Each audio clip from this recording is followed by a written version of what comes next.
Halo, saya Muhammad Bahtiar.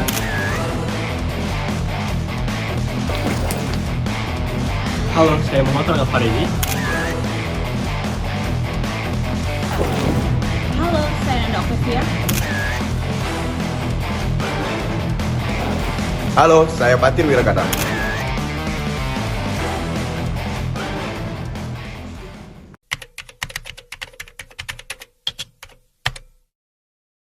Jadi, di sini saya akan menjelaskan apa itu arti kewarganegaraan. Kewarganegaraan adalah status hukum seseorang sebagai anggota resmi suatu negara yang memberikan hak dan kewajiban tentu berdasarkan secara hukum yang berlaku. Kewarganegaraan juga memiliki beberapa aspek, yaitu yang meliputi aspek hukum, aspek sosial dan identitas, aspek hak dan kewajiban, aspek politik, dan yang terakhir ada aspek ekonomi. Dengan demikian, kewarganegaraan bukan hanya sekedar status administratif, tetapi juga mencerminkan ketertarikan seseorang dengan negara secara hukum, sosial, dan politik.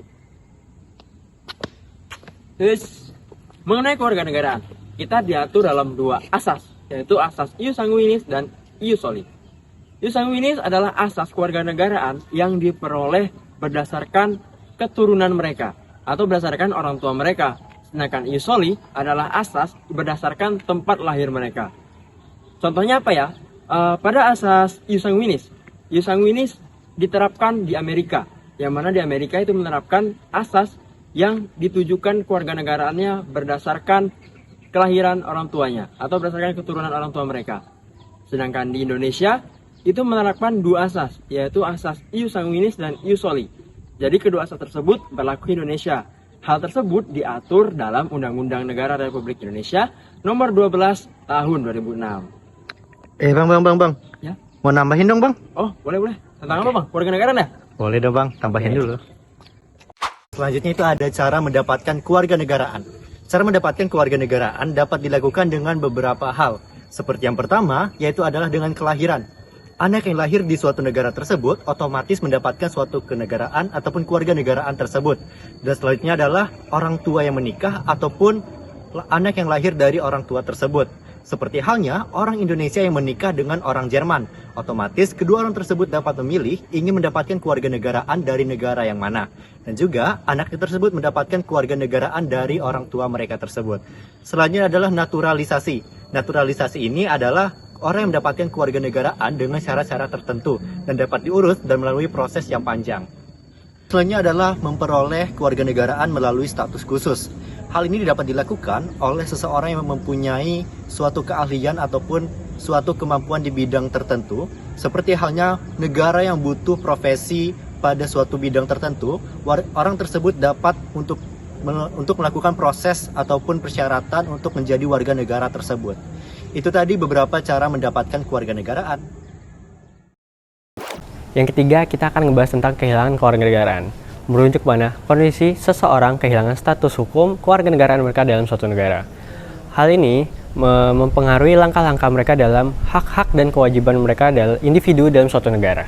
Sesuai dengan Undang-Undang Nomor 12 Tahun 2006 Pasal 23 sebagaimana diatur dalam Peraturan Pemerintah RI Nomor 2 Tahun 2007 pada Pasal 31, warga negara Indonesia dengan sendirinya kehilangan kewarganegaraannya karena yang pertama, memperoleh kewarganegaraan lain atas kemauannya sendiri.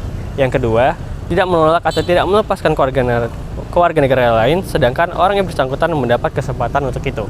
Yang ketiga, masuk dalam dinas tentara asing tanpa izin terlebih dahulu dari presiden. Yang keempat, secara sukarela masuk ke dalam dinas negara asing. Yang kelima, secara sukarela mengangkat sumpah atau menyatakan janji kepada negara asing, bagian dari negara asing tersebut.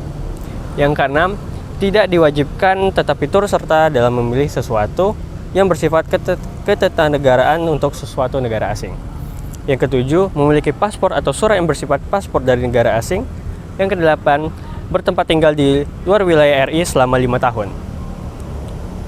Selanjutnya ada hak dan kewajiban warga negara. Sebelum membahas apa itu hak dan kewajiban warga negara, kalian udah tahu belum apa itu hak dan kewajiban? Hak dan kewajiban merupakan suatu hal yang tidak dapat terpisahkan, tetapi sering terjadi pertentangan karena hak dan kewajiban tidak seimbang. Setiap warga negara memiliki hak dan kewajiban untuk mendapatkan kehidupan yang layak. Tetapi kenyataannya, warga negara masih banyak yang belum merasa kesejahteraan dalam kehidupan. Hal ini terjadi karena pemerintah dan pejabat tinggi lebih mendahulukan hak daripada kewajiban. Untuk mencapai keseimbangan antara hak dan kewajiban, kita harus mengetahui posisi kita di mana. Setiap warga negara harus mengetahui hak dan kewajibannya.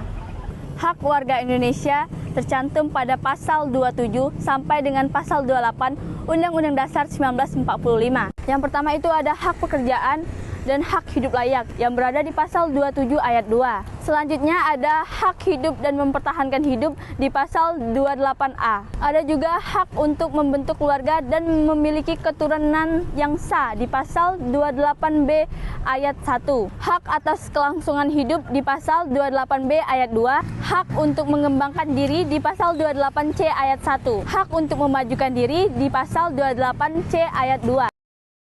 Selanjutnya, kewajiban warga negara Indonesia. Yang pertama itu, wajib menaati hukum dan pemerintah yang berada di pasal 27 ayat 1. Yang kedua itu ada hak menghormati HAM, hak asasi manusia orang lain yang berada di pasal 28J ayat 1. Yang ketiga, wajib tunduk dengan pembatasan yang ditetapkan pada undang-undang, yaitu di pasal 27 ayat 2. Yang keempat, wajib ikut mempertahankan dan menjaga keamanan negara di pasal 30 ayat 1. Setiap warga negara wajib memiliki pendidikan dan pemerintah wajib membiayainya di pasal 31 ayat 2.